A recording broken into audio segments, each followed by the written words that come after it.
আসসালামু আলাইকুম। বিনোদন বাংলায় আপনাদের সবাইকে অনেক অনেক শুভেচ্ছা। আমি আসলে আমার কন্টেন্টটা একটু দেরি করেই করলাম। এটার প্রধান কারণ হচ্ছে কি, আমি চাইছিলাম যে আমাদের তিনটা ক্যাটাগরিতে, যেমন আন্ডার 20 ম্যানস এবং আন্ডার 20 গার্লস এবং আমাদের যে ন্যাশনাল টিম, তিনটা টিমেরই অন্তত পক্ষে খেলা হয়ে যাক। তারপর তিনটা টিমের খেলা নিয়ে আমি একটা বিশ্লেষণ করব। এই জন্যে আমি কন্টেন্টটা একটু দেরিতে তৈরি করলাম।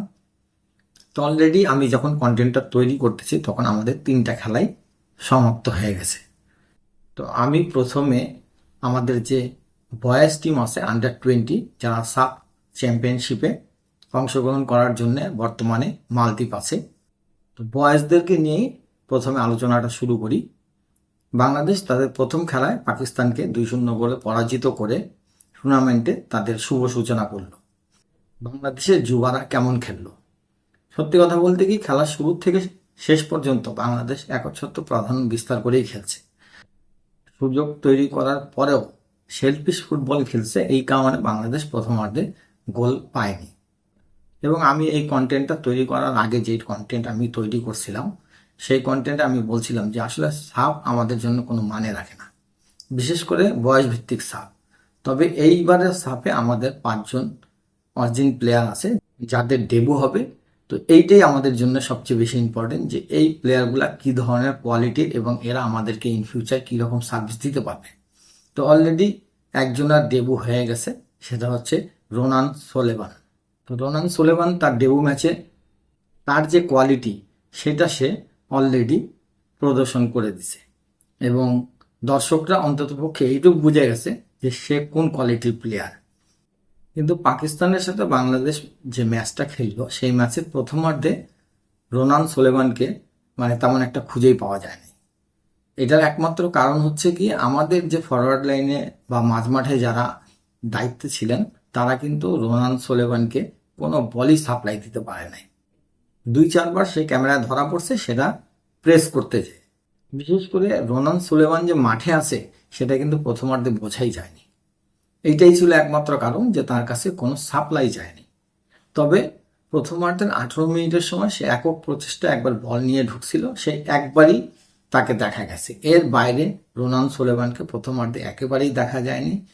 এই খেলায় বাংলাদেশ শুরু থেকেই পাকিস্তানের উপরে চাপ প্রয়োগ করে খেলতে থাকে এবং বেশ কিছু সুযোগও তৈরি করে, কিন্তু সেলফিশ ফুটবল যেটাকে বলে, এই সেলফিশ ফুটবলের কারণে বাংলাদেশ গোল থেকে বঞ্চিত হয়।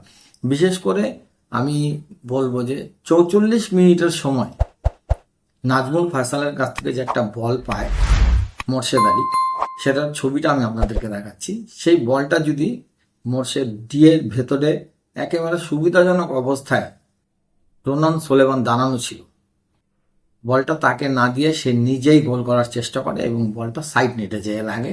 বলতে পারেন একটা সুবর্ণ সুযোগ প্রথমার্ধে বাংলাদেশ হাতছাড়া করে। এরপরে যেই সুযোগটা আসে সেটা হচ্ছে গিয়ে অ্যাডেড টাইমে 45 মিনিটের খেলা শেষ হওয়ার পরে 6 মিনিট অ্যাডেড টাইম দেয় এবং 6 মিনিট অ্যাডেড টাইমের ঠিক 4র্থ মিনিটে ডি বক্সের ভিতরে মানিক মোল্লা একটা চমৎকার বল নাজমুল ফয়সালকে দেয় এবং নাজমুল ফয়সাল বড় ডিয়ের ভেতর থেকেই সে বলটা একেবারে ক্রস পিচের উপর দিয়ে মেরে দেয় এবং এই দুইটা সহজ সুযোগ হাতছাড়া করার কারণে বাংলাদেশকে প্রথমার্ধে গোল শূন্যভাবেই খেলা শেষ করতে হয়।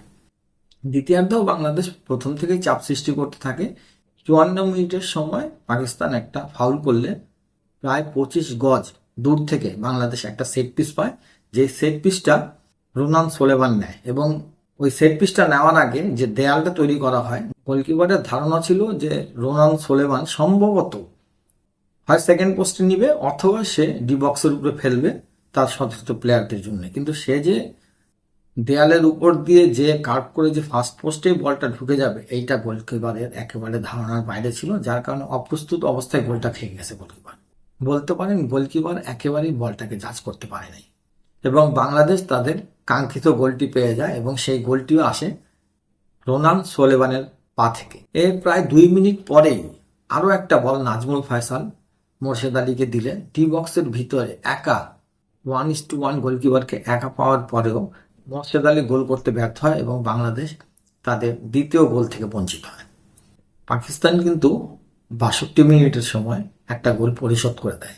যদিও রেফারি সেই গোলটাকে বাতিল করে ফাউলের নির্দেশ দেয়, কিন্তু আমার কাছে মনে হয়েছে যে গোলটা ফেয়ার ছিল। আমি ফুটবলের ভক্ত হইলেও আমি অন্ধ ভক্ত না। যেটা ফেয়ার, যেটা সাদা সেটা সাদা, যেটা কালা সেটা কালা। আমার কাছে মনে হয়েছে যে পাকিস্তানের ওই গোলটা একেবারে ফেয়ার ছিল। যে কারণে রেফারি ফাউলের সিদ্ধান্ত দেয়, ঘটনাটা ছিল যে আমাদের গোলরক্ষক এবং আমাদের ডিফেন্ডারের মধ্যেই ক্ল্যাশ হয়েছে। পাকিস্তানের যে প্লেয়ারটা হেডে গোল করে তার সাথে কিন্তু আমাদের গোলকিপারের কোনো রকম ক্ল্যাশ হয়নি। যেটা হয়েছে সেটা হচ্ছে আমাদের ডিফেন্ডারের সাথে আমাদের গোলকিপারের ক্ল্যাশ হয়েছে। কিন্তু রেফারি এখানে ফাউলের নির্দেশ দিয়ে দিছে, এখানে কিছু বলার নাই। তবে আমার কাছে মনে হয়েছে সেটা ফেয়ার গোল ছিল। যদি ওই গোলটা হয়ে যেত তাহলে পাকিস্তানকে যে হারাতে পারতো না এমন কোনো কথা নাই, তবে খেলা একটু টুইস্ট চলে আসতো। এর ঠিক কিছুক্ষণ পরে 57 মিনিটের সময় সম্রাট রোনান সোলেমানকে লক্ষ্য করে বড়ডির ভিতরে বল ফেললে হেডের মাধ্যমে বলকে পাকিস্তানের জালে প্রবেশ করালে বাংলাদেশের স্কোর 2-0-তে যেয়ে দাঁড়ায়। এবং যেই গোলটা সে করছে সেই গোলটা দেখার মতো গোল, কারণ যেই অ্যাঙ্গেল থেকে সে গোলটা করছে খুব ন্যারো একটা অ্যাঙ্গেল ছিল।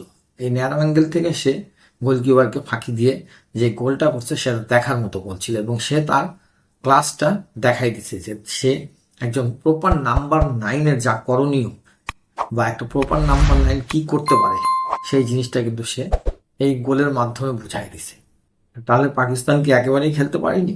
না, পাকিস্তান খেলার শুরু থেকে শেষ পর্যন্ত 90 মিনিট পর্যন্ত বাংলাদেশকে কিন্তু যথেষ্ট প্রেসিং করে গেছে। যদিও বেশিরভাগ সময় খেলার নিয়ন্ত্রণ বাংলাদেশের হাতেই ছিল, কিন্তু বেশ কয়েকবার পাকিস্তান কিন্তু কাউন্টার অ্যাটাকে চাপ প্রয়োগ করে। তবে বাংলাদেশের ডিফেন্স যথেষ্ট ভালো, এটার প্রমাণ তারা দিয়ে গেছে এই ম্যাচে। তবে হ্যাঁ, বাংলাদেশ যেই কাজটা করছে, খেলোয়াড়রা যেই কাজটা করছে সেটা হচ্ছে সেলফিশ ফুটবল খেলছে। অনেকেই অনেকভাবে তাদেরকে মন্তব্য করছে, কিন্তু আমি এইগুলা কথার মধ্যে যেতে চাই না। আমি যেটা বলবো সেটা হচ্ছে সেলফিশ ফুটবল খেলছে, এবং এই সেলফিশ ফুটবলটা যদি তারা ছাড়তে না পারে তাহলে ইন ফিউচার বাংলাদেশের জন্য সমস্যা হবে। এবং আরেকটা বিষয় হচ্ছে গিয়ে, আমি মনে করি যদি এই জিনিসটা অব্যাহত থাকে, তারা যদি এইরকম ভাবেই খেলতে থাকে যে একে অপরকে সহযোগিতা না করে একক কৃতিত্ব দেখানোর চেষ্টা করে, সেই ক্ষেত্রে আমি মনে করবো এই প্লেয়ারগুলোকে ড্রপ করে দেওয়া উচিত। কেননা দুষ্টু গরুর চাইতে শূন্য গোয়াল অনেক ভালো আমি মনে করি। এবং আরো একটা বিষয় আপনাদেরকে জানাতে চাই, সেটা হচ্ছে যে বাংলাদেশ যে গ্রুপে আছে, গ্রুপ বিতে, সেই গ্রুপ বিতে পাকিস্তান এবং ইন্ডিয়ার ম্যাচ অলরেডি অনুষ্ঠিত হয়ে গেছে। সেই খেলা পাকিস্তান কিন্তু 3-0 গোলে ইন্ডিয়ার সাথে পরাজিত হয়।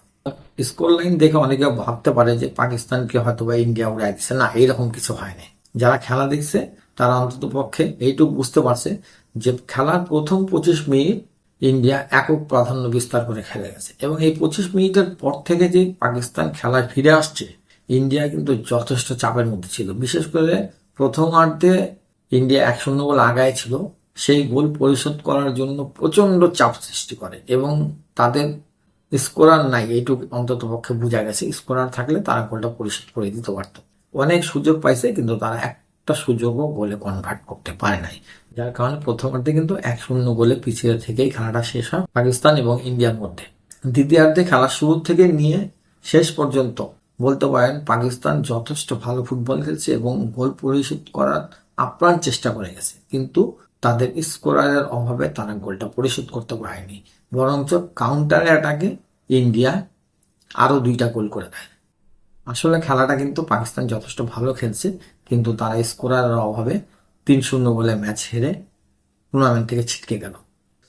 বাংলাদেশের পরবর্তী ম্যাচ ইন্ডিয়ার সাথে 28শে মার্চ, এবং এই খেলাটা অনুষ্ঠিত হবে বাংলাদেশ সময় বিকাল 4:45টায়। তো আমি মনে করি এই ম্যাচে বাংলাদেশ মানে যে পারফর্ম করছে পাকিস্তানের সাথে, এই খেলাটাই যদি ধরে রাখতে পারে তাহলে আমার মনে হয় বাংলাদেশ ইন্ডিয়ার সাথে ম্যাচটা উইন করতে পারবে। আর যদি তারা অন্ততপক্ষে এই জিনিসটা মাথায় রাখে যে আমাদের একটা স্ট্রাইকার আছে এবং খুব কোয়ালিটিফুল স্ট্রাইকার, আমরা তাকে যদি বেস করে বল যদি সাপ্লাই করতে পারি এবং তার কাছে অন্ততপক্ষে বলটা দিতে পারি, তাহলে ম্যাচটা আমার মনে হয় বাংলাদেশ খুব সহজভাবে জয়লাভ করে বের হয়ে আসতে পারবে। এবার একটু আমাদের মেয়েদের নিয়ে একটু আলোচনা করি। আমাদের মেয়েরা বর্তমানে থাইল্যান্ডে আছে। AFC এশিয়া কাপের মূল পর্বের যে খেলাটা আছে আন্ডার-20, এটাতে খেলার জন্য বর্তমানে থাইল্যান্ডে অবস্থান করতেছে। বাংলাদেশের প্রথম ম্যাচ হবে থাইল্যান্ডের সাথে 1 এপ্রিল।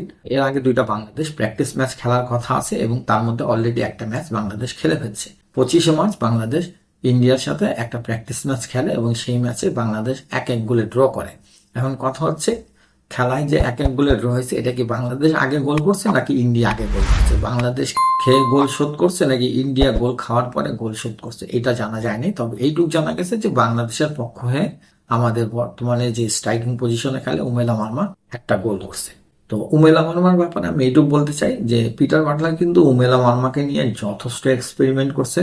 সে তার প্রথম যখন বাংলাদেশ দলে দায়িত্ব নেয় তখন কিন্তু সে উমেলা মার্মাকে লেফট উইং পজিশনে খেলাইছে, এবং যখন লেফট উইং পজিশনে দেখছে যে হ্যাঁ সে লেফট উইং পজিশনে যথেষ্ট ভালো ফুটবল খেলে, তখন তাকে নিয়ে আসছে রাইট উইং পজিশনে তাকে পরীক্ষা করার জন্য, এবং রাইট উইং পজিশনেও এই মেয়েটা যথেষ্ট ভালো খেলছে। বাংলাদেশের যে অনূর্ধ্ব-19 টিমটা আছে মেয়েদের, এই টিমে সে মাঝ মাঠেও খেলছে এবং মাঝ মাঠেও সে যথেষ্ট ভালো ফুটবল খেলছে। তবে হঠাৎ করে তাকে স্ট্রাইকারে আনার কারণ কি? এইবার যে আমাদের মেয়েদের যে নারী ফুটবল লিগটা হয়েছে, এই লিগে উমেলা মার্মা কিন্তু বাংলাদেশ আনসারের হয়ে খেলছে, এবং আনসারের হয়ে উমেলা মার্মা স্ট্রাইকার হিসাবে খেলছে, নাম্বার 9 পজিশনে খেলছে, এবং সে যথেষ্ট ভালো খেলছে কিন্তু নাম্বার 9 পজিশনে।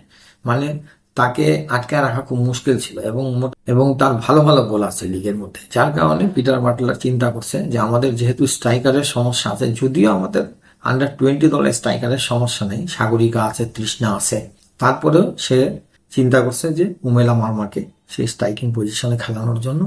তো স্ট্রাইকিং পজিশনে উমেলা মার্মা কিন্তু আমাদের ন্যাশনাল টিমের হয়েও এশিয়া কাপের মূল পর্বে খেলছে এবং যথেষ্ট ভালো ফুটবল খেলছে। বলতে পারেন যে তার হোল্ডিংটা যথেষ্ট ভালো, সে বল ধরে রাখতে পারে এবং তার সতীর্থদের কাছে বল ডেলিভারি না করা পর্যন্ত তার পা থেকে কিন্তু অপোনেন্টের প্লেয়াররা বল নিতে পারে নাই। তো যার কারণে আমার মনে হয় এই আন্ডার-20 দলেও পিটার বাটলার চিন্তা করছে যে আমি উমেলাকে স্ট্রাইকিং পজিশনে খেলাই, এবং সে কিন্তু সফলও হয়েছে। কারণ যেহেতু ইন্ডিয়ার সাথে বাংলাদেশ 1-1 গোলে ড্র করছে এবং সেই 1 গোলটা উমেলা মারমারি করা গোল, তাহলে আমি ধরে নিতে পারি যে সে স্ট্রাইকিং পজিশনে বেটার করবে এবং করতেছে। বাংলাদেশের মেয়েদের আরেকটা প্র্যাকটিস ম্যাচ আছে 27 মার্চ, সেটা জর্ডানের সাথে। তো জয় পরাজয় এই প্র্যাকটিস ম্যাচে কিন্তু পিটার বাটলারের কাছে কোনো মানে রাখে না। পিটার বাটলার কিন্তু তার যে স্কোয়াড আছে 23 জনের স্কোয়াড, এই 23 জনের স্কোয়াডের পারলে সে 23 জনকেই খেলায় দেয়। খেলায় প্রত্যেকটা পজিশনে কার কি অবস্থা আছে, কে কতটুকু পারফর্ম করতে পারলো, ওইটার উপর দিয়ে কিন্তু সে তার মূল যে প্রতিযোগিতা, সেই প্রতিযোগিতায় শুরুর একাদশটা তৈরি করে, এবং তার পরবর্তীতে ডাগ আউট থেকে যে বেঞ্চ থেকে যে প্লেয়ারটাকে পরিবর্তন করা হবে, সেইটাও সে মোটামুটি মাথায় নিয়ে নেয় যে কাকে কাকে, কার পরিবর্তে কাকে কোন জায়গায় খেলাবে। সে এই প্র্যাকটিস ম্যাচগুলোর থেকে তার যে একাদশ, সেই একাদশটাকে সে বাছাই করে নেয়। যাই হোক, আমাদের যে মেয়েদের টিমটা আছে এই টিমটা যথেষ্ট ভালো টিম, এবং আমার বিশ্বাস যে এই টিমটা সেকেন্ড রাউন্ডে কোয়ালিফাই করবে, সেই যোগ্যতা এই টিমের আছে। তো শুভকামনা রইল বাংলাদেশ উইমেন্স আন্ডার-20 ফুটবল দলকে। এবার আমাদের ন্যাশনাল টিমের ব্যাপারে কিছু আলোচনা করি। মেন্স ন্যাশনাল ফুটবল টিম নিয়ে একটু আলোচনা করি। এই টিমের অবস্থাটা যতটা না নাজুক, তার চাইতে বেশি নাজুক আমাদের কোচ ক্যাবরেরার অবস্থান। উনি আসলে কি করতে চায় এটা আসলে দর্শকরাও বুঝে না, এবং বাংলাদেশের যে ফুটবল ফ্যানরা আছে তারা তো মোটামুটি ক্ষিপ্ত তার উপরে। এটার বেশ কিছু কারণও আছে। যাই হোক, আমরা ওই সমস্ত বিষয় নিয়ে এখন আলোচনা না করি।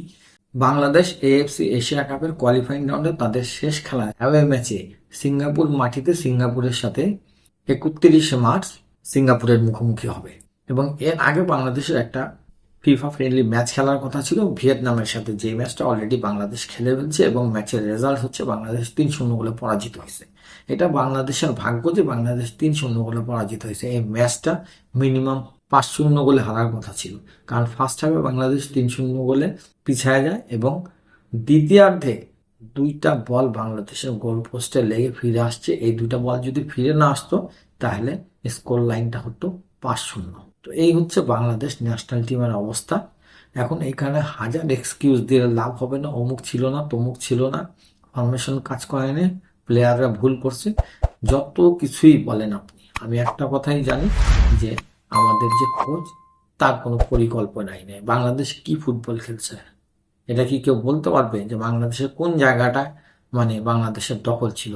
2টা উইং ভালো খেলছে, মাঝমাঠ ভালো খেলছে, স্ট্রাইকার কি ভালো খেলছে, বাংলাদেশের ডিফেন্স ভালো খেলছে, যদিও বাংলাদেশ 3 গোল খাইছে, তারপরে আমি বলবো যে হ্যাঁ, বাংলাদেশের গোলকিপার ভালো খেলছে। কারণ এখানে গোলকিপারের কিছু করার নেই। আপনি আপনার টিম ভালো না, গোলকিপার কি একা সব বল আটকাই দিবে নাকি? এটা হয় নাকি? এটা তো হইতে পারে না। তো এখন সময় আসছে আমাদের কোচের ব্যাপারে সিদ্ধান্ত নেওয়ার। এখন ফেডারেশন যদি মনে করে যে আমরা যেভাবে চলতেছি এইভাবেই চলবো, 4 গোল 5 গোল করে খাইতে থাকবো এক একটা টিমের সাথে, তাহলে এই কোচই থাকবে। আর যদি ফেডারেশন মনে করে যে না, হ্যাঁ, হামজা, সমিত, জায়ান, ফামিদুল, এদের সাথে রাকিব, আমাদের লোকাল প্লেয়ার আছে রাকিব, তপু, বর্মন, তো এই সমস্ত প্লেয়ার থাকা সত্ত্বেও যদি আমরা ভালো পারফর্ম করতে না পারি, তাহলে এটা তো কোচের দায়। কোনোভাবেই প্লেয়ারদের উপরে এই দায় চাপায় দেওয়া যায় না। আমি এইটুকু বলবো যে এখন এই ম্যাচ থেকে বাংলাদেশের যে অবস্থা হয়েছে, এখান থেকে বাংলাদেশের নেওয়ার কিছুই নাই। আমি জানি না কি নিয়ে বাংলাদেশ এখন 31শে মার্চ সিঙ্গাপুরের মুখোমুখি হবে, সিঙ্গাপুরের মাটিতে। এটা একমাত্র ক্যাপ্টেনরাই ভালো বলতে পারে। অন্ততপক্ষে 31শে মার্চ মান সম্মান যাতে বাঁচে, এই ধরনের একটা ফুটবল খেলে, এটা আমরা আশাই করতে পারি বাংলাদেশের কাছে। তো যাওয়ার আগে এইটুকুই বলতে চাই, বাংলাদেশের আন্ডার-20 সাব চ্যাম্পিয়নশিপের যে পরবর্তী ম্যাচ ইন্ডিয়ার সাথে, সেই ম্যাচটা 28 মার্চ বাংলাদেশ সময় বিকেল 4:45টায় স্পোর্টস ডেটে আপনারা এই ম্যাচগুলো দেখতে পারবেন। তো ইনশাল্লাহ আবার আপনাদের সাথে দেখা হবে নতুন কোনো কন্টেন্ট নিয়ে। আজকের মতো আপনাদের সবার কাছ থেকে বিদায় নিচ্ছি। আসসালামু আলাইকুম।